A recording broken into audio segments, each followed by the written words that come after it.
My manager, Sarah, slammed her hand on the desk and screamed, "Jennifer, you're useless in this department. Quit, or I'll make your life hell." She'd been systematically trying to destroy me at the hospital where I'd worked for 8 years.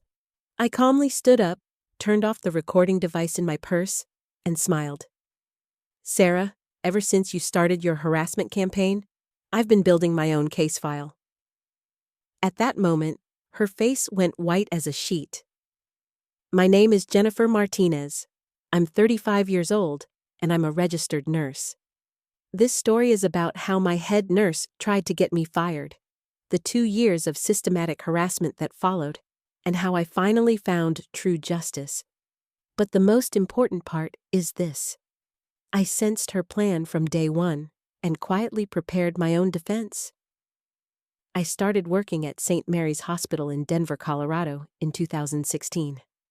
I was a nurse in the cardiology unit, and the first 6 years were absolutely amazing. Our old head nurse, Margaret, was a wonderful woman. Fair, supportive, encouraging. My performance was excellent too. I consistently scored high on patient satisfaction surveys and had earned several certifications. Margaret often told me I had management potential and was considering pursuing my master's degree when everything changed. At the beginning of 2022, Margaret retired, and Sarah Collins took her place. Sarah was 42 years old, an experienced nurse in cardiology, but had zero management experience. During her first week, she called individual meetings with all nurses. When I met with Sarah, something felt off immediately. She spent most of the meeting questioning my methods and suggesting there might be better approaches. It felt more like an interrogation than a welcome meeting. From day one, I sensed things were going to change dramatically. Sarah's management style was completely different. Where Margaret had been collaborative, Sarah was controlling and critical. She implemented new policies daily and began micromanaging everything. But for some reason, she began targeting me specifically from the beginning. In the first few weeks, it was small things. "Jennifer, you filled out this report wrong," she'd say, pointing to a perfectly completed report. "Jennifer, you were late getting to that patient," she'd claim, even though I was on time. I initially dismissed these as new manager adjustments. Then the criticism became public. During weekly team meetings, Sarah would single me out. "Jennifer, you need to improve your time management," or "Jennifer, your charting needs work." These comments were false and said in front of my colleagues, which was humiliating. I started noticing that she never praised anything I did, no matter how well I performed. When I successfully handled a cardiac emergency, Sarah said nothing. When I received a glowing review from a patient's family, she dismissed it as just doing your basic job. In May 2022, I realized the situation was systematic when my colleague Lisa quietly approached me. "Jennifer," she whispered, "I overheard Sarah talking to Dr. Rodriguez about you. She said, Jennifer's performance has declined, she's having problems with patients. But that's completely untrue. You're one of our best nurses." That hit me like a punch. Sarah wasn't just harassing me directly. She was spreading lies about my professional competence to physicians. This was far more serious than I had realized. That evening, I discussed this with my husband David. "Jen," he said seriously, "this woman has targeted you for some reason. Maybe she wants to bring in her own people, or maybe she sees you as a threat. Whatever the reason, she's trying to force you out. You need to be very careful and very smart about this." The next day, I started paying closer attention to Sarah's behavior patterns. She treated me completely differently from other nurses. While she spoke professionally to others, she always used a harsh, critical tone with me.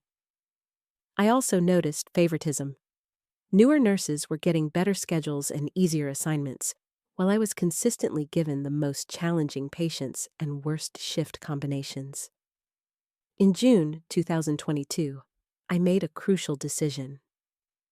If Sarah was systematically trying to destroy my career, I needed to be even more systematic in defending myself.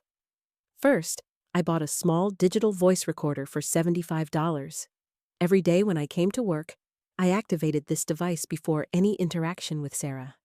Second, I created a detailed harassment log.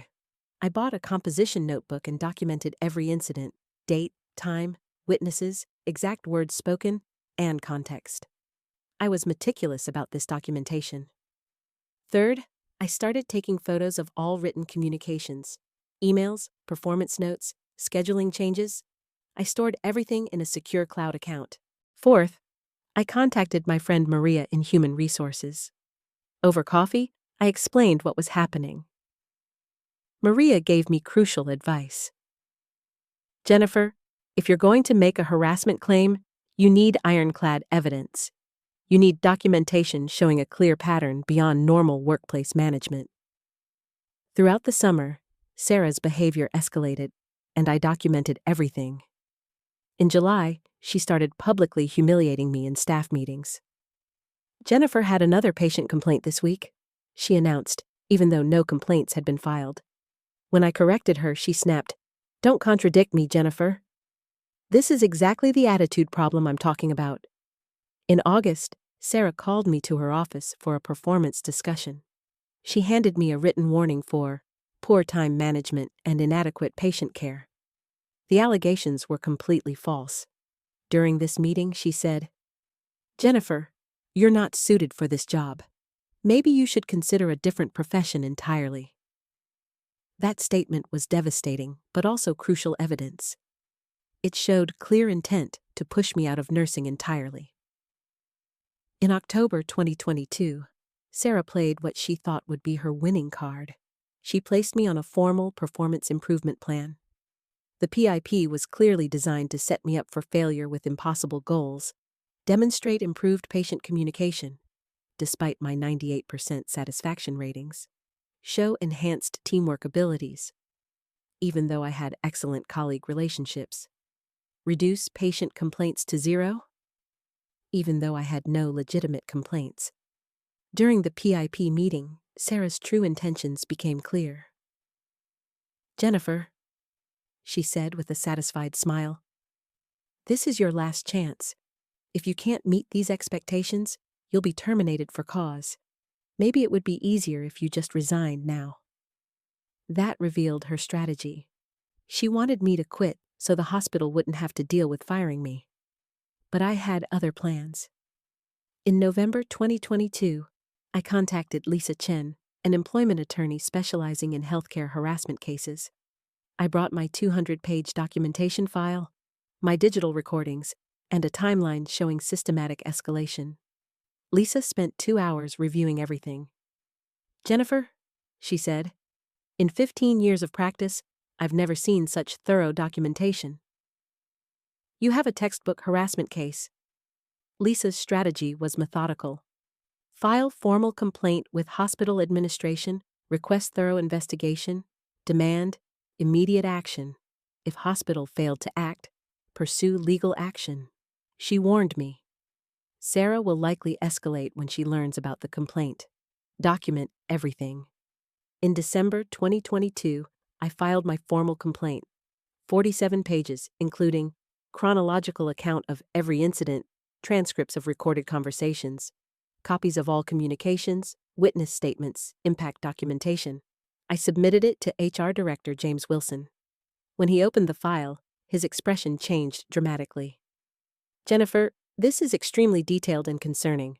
When did you begin documenting these incidents?"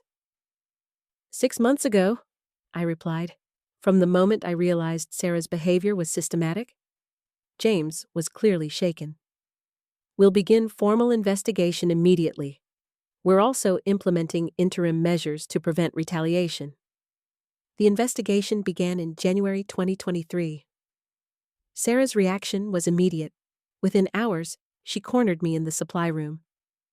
"Jennifer, you're making a huge mistake. I was just trying to help you improve. You're blowing normal feedback out of proportion." I remained calm. "Sarah, I have 6 months of documentation showing systematic harassment. This isn't about normal feedback." Her face went pale. "What documentation?"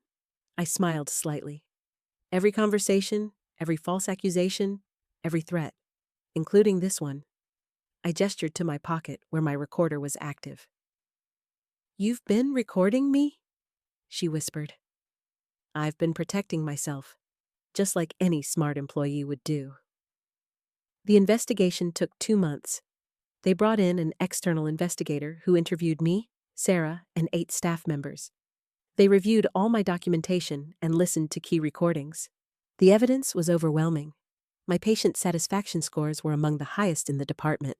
My clinical evaluations were excellent. Meanwhile, Sarah's treatment was clearly documented as discriminatory and unprofessional. In March 2023, the investigation concluded with complete vindication. Hospital administration decided Sarah Collins was immediately terminated. For cause, I received formal written apology from administration. The false PIP was expunged from my record. I received $20,000 compensation for harassment. Hospital implemented new harassment prevention training. I was offered promotion to senior nurse with pay increase. 3 other nurses came forward with their own Sarah stories, confirming I wasn't her only target. Sarah left the state within a month, and her nursing career in Denver was effectively over. For me, this became a turning point. I was promoted and now serve on the hospital's professional conduct committee, helping train managers on appropriate supervision. Looking back, I learned that the most powerful response to workplace bullying isn't confrontation, it's preparation. By staying calm, thinking strategically, and building an unassailable case, I protected myself and prevented Sarah from victimizing others. The $75 recording device ultimately saved my career and earned me $20,000. But more importantly, it taught me that patience combined with preparation can overcome workplace injustice. Sarah underestimated the quiet nurse she thought she could push around. She learned too late that some people fight back not with anger, but with intelligence, documentation, and the law.